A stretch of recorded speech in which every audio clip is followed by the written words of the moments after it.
لک الحمد یا اللہ الصلاۃ والسلام علیک یا رسول اللہ اما بعد۔ سلسلہ ہے ہمارے ناظرین کے کیے ہوئے سوالوں کے جواب دینے کا۔ خیال ہے کہ ناظرین ہمارے ویڈیوز کے کمنٹس میں اپنے سوالات کو لکھتے ہیں، ہم ان کے سوالوں کے جوابات قرآن و احادیث اور دیگر کتابوں کے حوالوں سے پیش کرنے کی سعادتیں حاصل کرتے ہیں۔ دیگر ناظرین سے عرض ہے کہ آپ بھی اپنے سوالات کو کمنٹس میں ضرور لکھا کریں، انشاءاللہ ہم آپ کی بھی شرعی رہنمائی پیش کرنے کی سعادتیں حاصل کریں گے۔ ہمارے ناظرین میں سے کنہوں نے سوال کیے ہیں کہ خواتین میں سے اگر کسی کو نماز کے دوران ہی حیض آ جائے تو کیا حکم ہے؟ وہ نماز ہوگی نہیں ہوگی، اس نماز کو دہرانی پڑے گی، اور حالت نماز میں اگر حیض آ جائے تو کیا وہ عورت گنہگار ہوگی؟ کیا اس کے مسائل ہیں؟ انشاءاللہ انہوں نے سوال پوچھا، میں آپ کو جواب پیش کرتا ہوں۔ بہت اہم سوال ہے، یہ ہوتا ہوگا چونکہ یہ معاملات تو ہر مہینے خواتین اسلام کے ساتھ ان کا سابقہ پڑتا ہے، تو کئیوں کے ساتھ ایسا ہوتا ہوگا کہ نماز پڑھ رہی ہیں اور دوران نماز ہی یہ حیض آ گیا، تو اب اس صورتحال میں کیا ہوگا؟ اس نماز کا کیا ہوگا جس نماز میں حیض آیا؟ اور پھر یہ کہ کیا وہ گنہگار ہوگی؟ اس نماز کو دہرانی پڑے گی کہ نہیں؟ وہ نماز معاف ہوگی؟ کیا معاملات ہیں اس سلسلے میں انشاءاللہ میں آپ پر واضح کرتا ہوں، توجہ کے ساتھ سنیے۔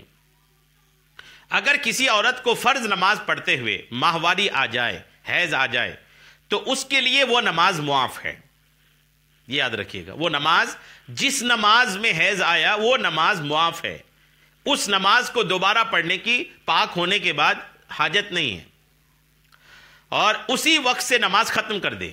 جی ہاں، جس وقت حیض آیا نا اسی وقت سے نماز ختم کر دے، اس کو مکمل بھی نہ کرے۔ جی ہاں، اس حالت میں نماز جاری رکھنا جائز نہیں ہے۔ جی ہاں، اس حالت میں نماز جاری رکھنا جائز نہیں ہے۔ اگر خواتین، اچھا توجہ سے سن لیں، اگر خواتین میں سے کسی کو نماز کے دوران حیض آ جائے تو اس نماز کو اسی وقت، جس وقت حیض جاری ہوا اسی وقت اس نماز کو توڑ دینا چاہیے، اس نماز کو جاری رکھنے کی اجازت نہیں ہے۔ جی ہاں، اس حالت میں نماز کا کوئی رکن بھی، نماز کا کوئی حصہ بھی ادا کرنے کی اجازت نہیں ہے۔ وہ نماز تو معاف ہی ہے، ساتھ میں احتیاط یہ رکھنے کی ضرورت ہے کہ اسی وقت نماز کو ختم کر دے، توڑ دے نماز کو، نماز سے باہر آ جائے، کچھ بھی نہ کرے آگے۔ یہ نہیں کہ آپ ایک سجدے میں تھے اور حیض آیا تو دوسرا سجدہ بھی کر لے، نہیں، ہرگز نہیں۔ اسی وقت آپ نماز سے توڑ کر کے باہر آ جائیے، مصلی لپیٹ کر کے اپنے دیگر کام میں مصروف ہو جائیے۔ نماز کو کوئی بھی حصہ جاری نہ رکھیے، یہ بہت توجہ دینے والی بات ہے، کیونکہ اب نماز پڑھتی ہیں خواتین۔ اب یہ خواتین اسلام جو ہیں یہ جس چیز کو مانتی ہے تو بڑی توجہ کے ساتھ مانتی ہیں، دل سے مانتی ہیں۔ عورتوں کے ساتھ یہ خاص بات ہے کہ ان کا دل چونکہ نرم ہوتا ہے، جس کو مان لیتی ہیں تو بڑے اچھے سے مانتی ہیں۔ جیسے جو خواتین نمازی ہیں تو وہ نماز سے بڑی محبت کرتی ہیں، عموماً ایسا ہوتا ہے۔ تو اب یہ کہ اب نماز پڑھ رہی ہیں، مان لیجیے 4 رکعت والی نماز ہے اور 2 رکعت پڑھی تھیں کہ ابھی وہ حیض آ گیا، تو اب یہ نماز کو اسی وقت چھوڑ دینا، یہ شاید ان پر گناہ گزرے، ان کو ایک عجیب کیفیت محسوس ہو، لیکن جہاں شریعت کا حکم آتا ہے تو وہاں اپنی کیفیات کی قربانی پیش کر دینا ہی اپنے لیے سلامتی ہے۔ ہم کیا سوچتے ہیں؟ شریعت کی غلامی کرنی چاہیے اپنی سوچ کو لے کر کے۔ ہم جو سوچتے ہیں وہ اپنی جگہ ہے، لیکن شریعت اگر آ جائے نا تو اپنی سوچ قربان کر کے شریعت کو لینی چاہیے۔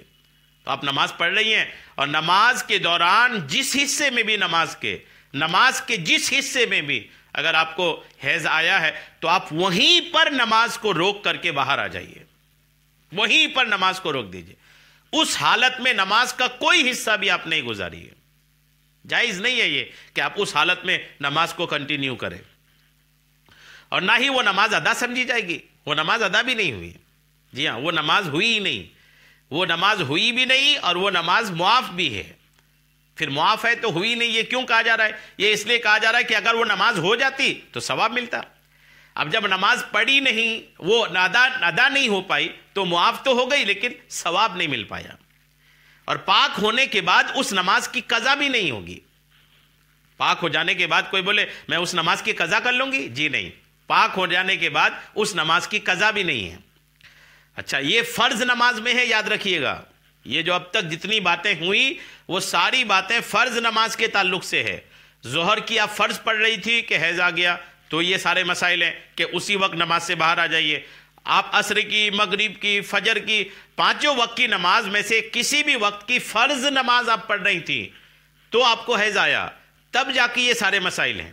اگر سنت میں یا نفل نماز کے دوران حیض آیا، اگر سنت نماز میں یا دوران نفل نماز اگر حیض آیا تو اس کے مسائل پھر الگ ہیں.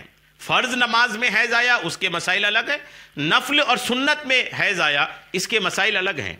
اب تک جو مسائل میں نے بیان کیا وہ فرض نماز کا تھا کہ فرض نماز میں اگر حیض آئے تو یہ باتیں ہوں گی. اگر نفل میں اور سنت میں اگر حیض آیا تو یاد رکھیے گا کہ تب بھی وہ نماز تو نہیں ہوگی، اس نماز کو کنٹینیو بھی نہیں کریں گے، لیکن پاک ہونے کے بعد اس نماز کی قضا واجب ہے. یہ فرق ہے فرض میں اور سنت و نفل میں، یہ فرق ہے.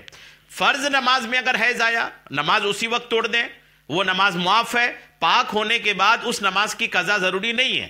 نفل اور سنت میں اگر حیض آیا تو اس نماز کو وہیں چھوڑ دے اس نماز کو، لیکن پاک ہو جانے کے بعد اس نماز کی قضا کرنی پڑے گی. یہ دونوں نماز میں فرق ہے، یاد رکھیے گا اس کو. اللہ کریم ہم سب کو تمام دینی مسائل سیکھنے، سمجھنے اور اس پر عمل کی توفیق عطا فرمائے. آمین بجاہ النبی الامین صلی اللہ تعالی علیہ وسلم.